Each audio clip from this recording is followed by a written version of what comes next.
हमारे YouTube channel लगन series को सब्सक्राइब करें और साथ ही बेल आइकॉन को दबाएं।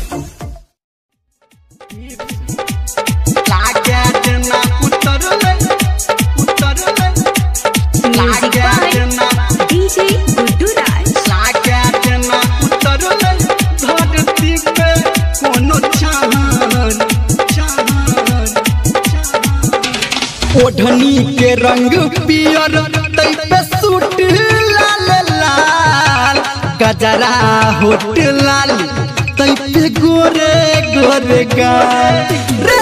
ओढ़नी के रंग पियर तै पे सूट लाल लाल, गजरा होट लाल तै पे गोरे गोरे गाल।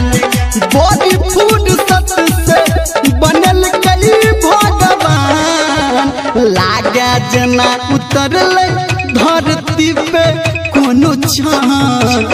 जादू चला रहल छै ओत के मुस्कान, हाँ लागे जना उतरल धरती पे कोनो चाँद। जादू चला रहल छै ओत के मुस्कान, लागे जना उतरल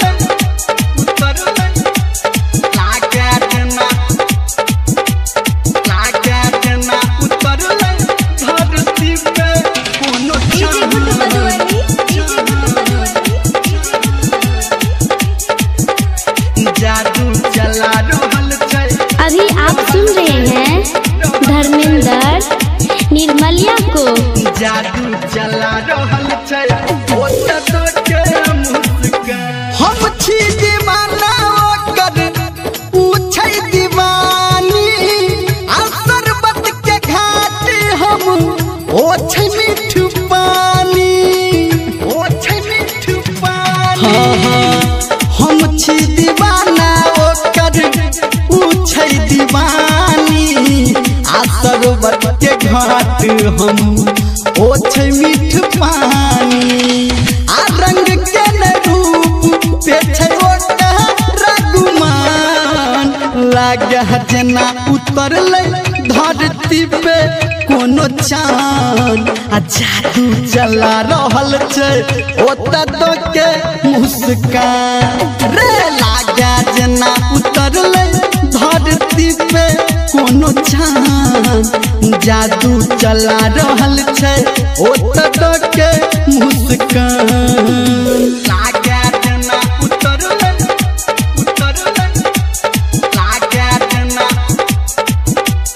लागे जना उतरल धरती पे कोनो चाँद।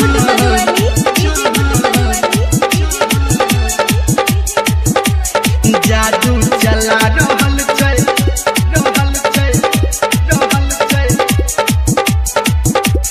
जादू चला रहल छै ओत के मुस्कान। हो गेलै मोहब्बत हमरा कोही हसीना से, भेलै मुलाकात बस 2-3 महीना से, 2-3 महीना से रे।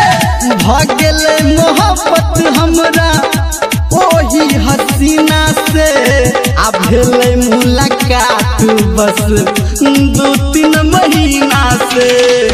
कहै धर्मेंद्र हम बनेबै ओकर जान, लागे जना उतरल धरती पे कोनो चाँद।